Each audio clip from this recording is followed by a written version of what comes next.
hands-on mentorship. So when you're working with an actual buyer or a seller, there's, on average, an agent will spend about 40 to 100 hours putting one transaction together. That's kind of the average numbers there. And there's thousands. There's so many little details that go into every deal that you have. So having a coach, where their full-time job, their role is to be available to help you through all of this in the beginning, because you're not going to know it all. It's all going to be brand new stuff. You don't know what you don't know yet. Right. And so, they're going to do their best to prepare you ahead of time and paint the picture. We have some training sessions that are designed to give you the fundamentals of the business. So, for example, our Buyer Stage 1 class is to help you kind of understand how to get your foot in the door with a buyer and give you an idea of the differences between a bank-owned home, a HUD home, a traditional seller, a new build home, a short sell home, where the buyer's purchasing one of these different varieties of the different transactions out there.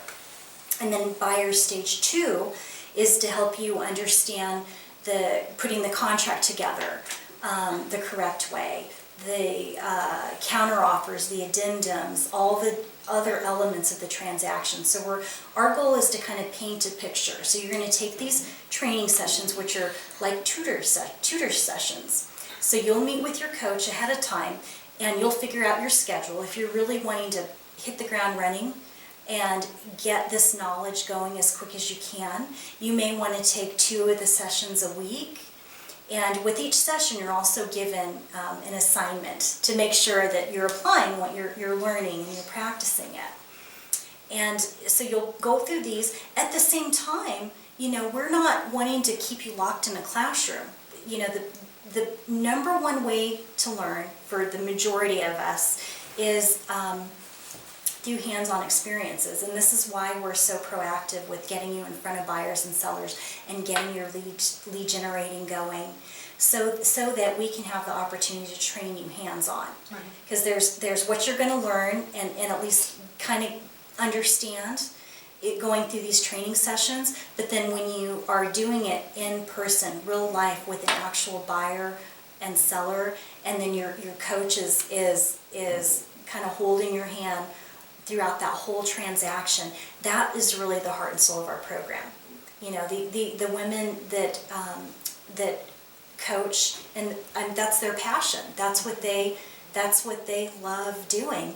And so it might be your first transaction, and you might be on the phone with them 6 to a dozen times a day, and that's what we love. If you have all these questions and they go unanswered, that leads to anxiety and frustration and discouragement. But when right away the answers to these questions, which maybe one person might think, wow, this is like a really silly question, a common question. For us, no, it's not. It's the most important thing in the world that you ask those questions and we answer them as soon as we can. And it's 7 days a week. That's what we do. So the agents feel a lot more confident when they start working with buyers and sellers, and that confidence level is what attracts more buyers and sellers to them. Mm-hmm. And they get through that first deal, and we're taking them under our wing, making sure every I is dotted, every T is crossed, every step of the way, all those, those hours and hours that go into it.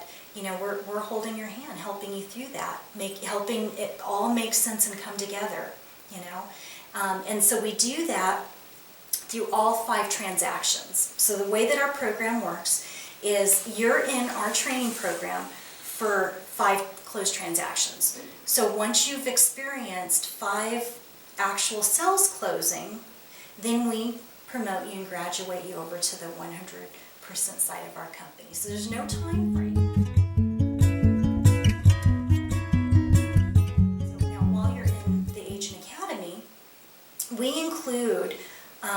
We include your metal listing yard signs, and I'll show you an example. So this is a yard sign.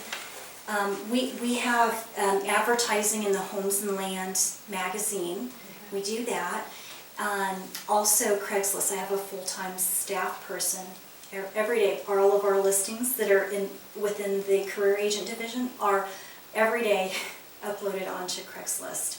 And so you'll be assigned an audio commercial about the property. So a caller can actually listen to a recorded commercial about your listing, and then the call capture system will capture their phone number, and it'll text you their phone number, their name, the property that they called on, if it was off of the magazine or off of Craigslist, or the yard call that they called on, and it'll send it to you. So let's say they call it like 10 o'clock at night, and you were already in bed. So you would have that phone number to be able to contact them back later that day.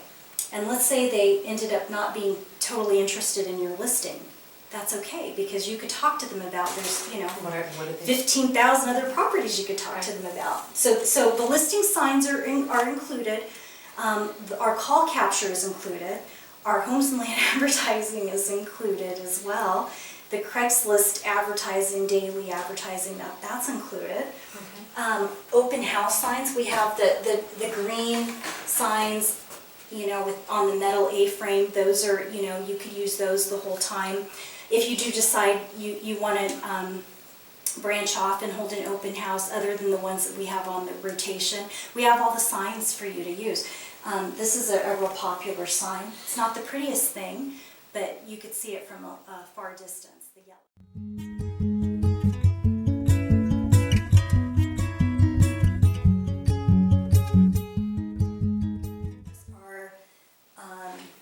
Monthly marketing for the agents. We create a really beautiful monthly newsletter that goes, real estate related newsletter that goes out to the agents so that they can then forward that on to everybody in their database. And it looks amazing, like as if they spent a million hours, putting it together. Good. So there's that. There's also the monthly mailers that we have done for the agents as well. So every month, hopefully everyone in your database will be contacted at least once a month with a mailer that's sent to them, and then the newsletter, and we'll encourage you to contact them via the phone and do other little special things that are called pop-bys, like what I had brought to the school, little pop-by gifts, to hopefully get an even deeper level of rapport going with the people that are in your database. So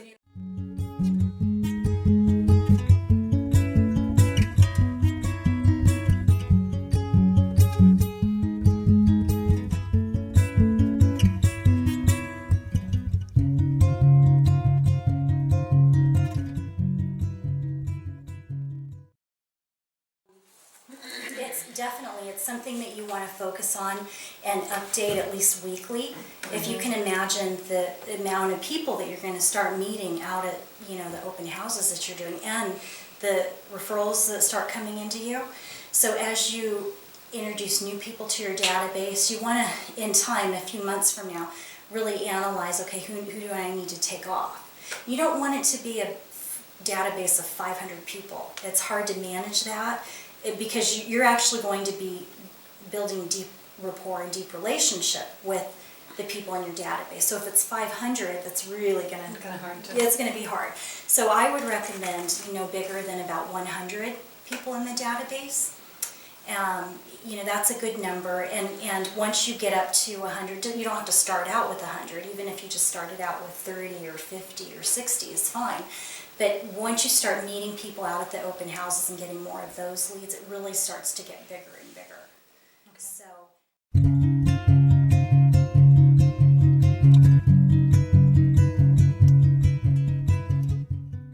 What is a lead? And I kind of break it down into three categories. There's your internet lead. I've heard some companies boasting about 30,000 leads a month we get. Have you heard? Okay. 30,000, 10,000 yeah, leads to give 10,000, their agents a 3,000. month. Yeah, so there's that. Those are some pretty big numbers. And I believe that they're maybe getting those. But you have to ask yourself, what is a lead? What kind? You know, what kind of lead is it? And so when the numbers are that big, it's highly, highly likely that that lead is an internet lead, okay? And so when, you know, if you can only imagine the sites that are out there, there's millions of realtor sites and company sites that are out there. And there's consumers starting out the process. I believe it's 92% of the consumers start out the process of thinking about buying a home. They started out online. So the majority of people do start out the beginning stages of searching online. And so those consumers are going to all the different websites, and they're asking questions like, you know, hi, I'm interested in this home, how much is it? No phone number, just an email address. And so that is your typical internet lead. That is a lead. You have an email address, you know. And so if you think about it, how can you imagine how hard it is to build a relationship with that prospect, that lead, when all that you have is their email address and they're emailing dozens and dozens of other real estate agents, and all of us are hopping online and, you know, putting together the nicest, most thoughtful email and answering their question, all to find out that they never reciprocate back. You know, you answer the question and they never really get back. So that's kind of a real my analogy of the internet lead. Now, if the internet lead comes in where, you know, can you please give me a call? I want to schedule a time. Here's my phone number. You know, then your chances are much better at being able to turn that lead over. But that's really rare. I get internet leads all the time, and it's not so common that you get their phone number when they email you back. So when companies talk about the 10,000 leads or 30,000 leads, know that that's a part of it, and it sounds so nice and it sounds attractive, but that's the big question is, what kind of lead is that? Remember, our business, building your business, it's relational. Ultimately, the person that chooses you, it's because there's a human connection there. There's a trust, and you can't get that, really, it's very difficult behind an email. So that's one type of a lead. Now, the other type of a lead is a phone lead, where either it's a, inbound call or an outbound call, which is a cold call. That's really difficult, the cold call. But the inbound call, say where someone's looking in a magazine, or they're driving down the road, and they see this nice home in a neighborhood that they like, and they decide to call the phone number on there. And so that lead, if that lead were to come in directly to you, that is going to be more obtainable of a lead, because you could actually build some rapport with them over the phone. But because you're over the phone, it's a lot easier to reject you as well. Right. So, but that is a higher quality lead, in my opinion, than the internet lead. So these are, when we're talking about leads, it's so easy to think when you're newer into the business that, wow, a lead is someone that's qualified, they know what they want, they love me, and they're going to buy a home through me. That would be terrific if that's what the leads are, but that's really not, yeah. It starts out from the takes a while to get to that point. It takes a while to get to that point, most definitely, yeah. So there's the phone-in leads, which are a little higher quality. My favorite lead is the face-to-face lead. And so, and I've tried everything under the stars as far as marketing and lead generating. You name it, I've done it, and I've thrown a lot of money away trying different things. And so, really, for me, over all these years, the coaches feel the same way. Meeting a lead where you're putting yourself in a position where when they come in the door, they're somewhat qualified to begin with, just by the actions of them coming through the door. And, someone that is, let's say, driving through a neighborhood because they're at the beginning stages of looking at buying real estate. Maybe they started it online and now they're actually going out driving through neighborhoods that they like, going into properties that are available and being held open, where there's a hostess there, a realtor there holding it open. That person coming into that open house, there's so much opportunity there if you know how to approach the person and talk to them. But by the actions of just them coming into that house is a qualifier in itself. And now you have an opportunity face-to-face to build a relationship with them and build a little bit of rapport. And that's something to start with, and then that can grow and compound and actually turn into a great business relationship. So having the opportunity to meet someone face-to-face, in my opinion, is the most effective use of your time. Financially, it doesn't cost any money to do it, which I love, but it's the fact that you could actually meet somebody face-to-face and really hit it off with them, and you can grow upon that rapport. It's just a great thing, and in my opinion, that is the one of the best ways to get a lead.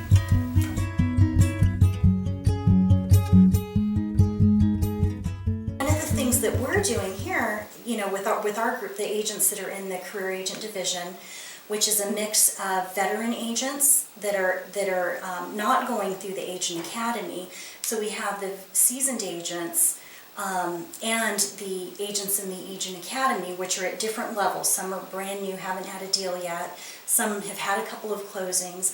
So we have, kind of all of them together on our open house schedule. So what I'll do is every week I'll select a couple of properties that the agents will be holding open and actually get them set up to hold open. So they're stocked with all of the signage, all of the snacks, water bottle, everything, toilet paper. I mean, when you hold a vacant home open, it's kind of like camping out. You need a table and chairs and napkins and pens, and all of the supplies are out at these properties. And so we've been able to focus on a higher dollar amount as far as our average sale price, because you have control over that. And so we're holding homes that are above 200,000. Typically they're around the 300,000 price point, and because of that we're able to attract home buyers and home sellers that are also maybe closer, above a $200,000 price point. So, and it's something that we teach the agents as well. We teach them how to pick out the right home to hold open. It does not have to be your own listing, by the way. And so, a lot of times it's another DPR agent's listing where the home is vacant. But, we'll teach you how to, pick out the right one. And then there's a lot of thought that goes into even the sign placement, the way that you put the signs out. A lot of signs are good, but then placing them makes a lot of sense.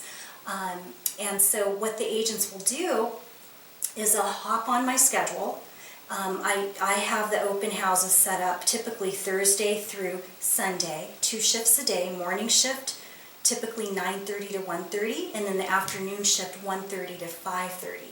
So it's very flexible. If usually the brand new agents like to start out by doing maybe 2 and 3 a week, open house shifts, 4-hour shifts. And then that's where they get their feet wet. They start talking to people, they get in front of people, and then as their plate starts to fill up more and more with closings, like a couple of ladies I was mentioning to you, they both started out doing 3 and 4 open house shifts a week, and now they're at the point where they're scaling it down a little bit because now the business is picking up for them. So now they're not getting out of the open houses. They're just, instead of doing 3 and 4, they're doing 2, maybe 2 a week, is what they're doing. So they're working with clients, but they still are lead generating, and the lead generating is coming in. So with the income in real estate, it's very common that even veteran real estate agents, the biggest complaint is that the income is not consistent. that one month I'm rich, and then those agents, typically they stop doing the things that got them those leads in the first place, and then those deals close, and then the income is just like kind of an up and down roller coaster. It's just up, and then it's down, and then they might go 3 months with no income. And so it's constantly going back to the bushes, beating the bushes, pounding the pavement. It's constantly that anxiety. And, that's a hard way to live, because your bills, those remain consistent. So you really want to strive to have a consistent income. So, one of the things as far as coaching will really encourage you to do, no matter how busy you get with transactions and buyers and sellers that you're working with, don't back out of the weekly lead generating. That should, maybe you won't be able to always do 3 or 4 shifts a week, but get that going. And once you fill up your plate and you maybe have some business in escrow and you have buyers and sellers you're working with, maybe just scale it down to 1 shift a week. That way you still have fresh people coming into the pipeline. Does that make sense? And that'll lead to a more consistent income. It'll never be perfectly, the same amount every month, but the goal is to have nice waves, like really good, and then this is pretty good, and then really good, and then that's right. And you can have that if you keep consistent with the lead generating.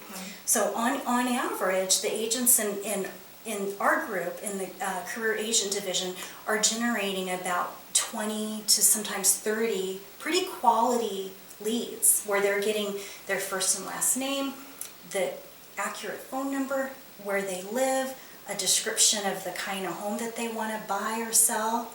So to me, that's a quality lead. Someone sitting behind, their email, asking you questions, never giving you their phone number. Would you agree that's not as quality as... No, definitely not. Yeah. A face-to-face. Face-to-face is much better. And so I think there's more opportunity there to get complete, full-on information if you could put yourself in a situation where you're seeing them face-to-face. Now, doing all these hours at the open house and collecting those profiles, that's all great, but you really got to get the appointments. And I'll tell you, the public nowadays, they're so guarded. Their guard is up. And people don't typically realize that real estate agents are a whole different type of salesperson. That it's very common that they'll kind of group agents together, no different than car salespeople, or shoe salespeople. And, it takes a little bit of time before they start to realize that you are very, very different than a car salesperson or somebody working, retail at a clothing store. We're very different than that. But unfortunately, the public perception, we're salespeople. So when they first walk into the door, they're pretty guarded, And it's quite a technique, and it takes, a little bit of practice for you to get them to just let down the guard a little bit, so you could build a little bit more rapport. And so a lot of our training is to help you with that and help you with kind of the flow, how it all should flow, and how to actually get that accurate information. And then the most important thing is getting the appointment, the second face-to-face, so that you can do an in-depth buyer presentation. So, you don't want to do all the hours at the open house, fill out those profiles, and never get any appointments. So we really want to help you with booking the appointments and getting that second face-to-face, because it's during the buyer presentation, in-depth buyer presentation, where you have an opportunity to, articulate your value, educate them a little bit about the market, encourage them to get pre-qualified, and then actually at the very end of it, it's about a 12-point presentation that we'll teach you to do. At the very end, ask the question, of the prospective buyer, based on everything that we talked about today, do you feel that this would be a good working relationship, the both of us working together, and would you be willing to allow me to be the agent to help you through your next real estate purchase and follow it through all the way to the end? How does that sound? You want to be able to ask that, but you can't ask for that until you've, showed them the value, you've articulated your value. Hopefully that individual will say, yeah, no one's ever explained it that way. Yeah, I want you to be my agent. You will be so excited to pour 100% of your energy and effort and time into that person, versus what a lot of real estate agents do is they get so excited that they have a prospective buyer that they just jump right into the car and start showing them homes, taking them out everywhere, looking at all these properties, not really ever knowing if they're working with 5 other realtors or if they're going to be, calling a listing sign and just going directly to the listing agent, or going and buying a FSBO, or walking into an open house and just buying right from that agent. Right. It's really tough when an agent spends hours and hours and that happens, where the buyer strays. Usually when that happens, it's because the agent has not had a buyer presentation and hasn't explained, how everything works. So we want you to, instead of having a bad experience, which most veteran realtors have experienced that, where a buyer has unintentionally cheated on them, we want to show you how to prevent that from happening to you. So it's a really important aspect of our training. So we'll teach you that, save you time and money, and hopefully prevent you from, having someone stray.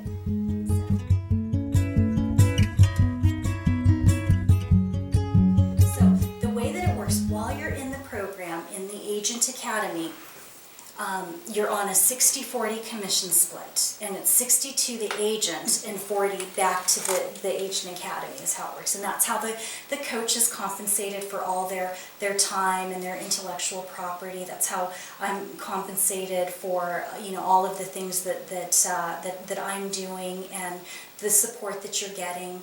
That's how we make a living off of that.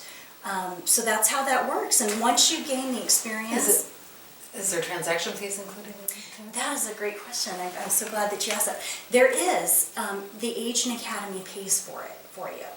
So the $289 transaction fee, we pay for that while you're going through the Agent Academy. And then you still pay for the $25 a month office fee and the E&O insurance. We pay for that as well. That offsets the 40% to the $295? Right. So, okay. Yeah. And so we want for those 5 transactions to be a combination of sellers and buyers. A good, well-rounded realtor knows how to work with both.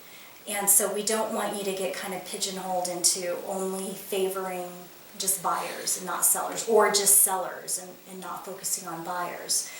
So you're going to be exposed to both. We want for at least one of those 5 transactions to be where you've represented a seller, and at least 2 of them to be where you've represented a buyer, and the 2 others either buyer or seller. And so that's pretty typical. It actually is probably usually ends up being an agent rep by the time they graduate. They've usually had like 2 seller transaction and 3 buyer transactions.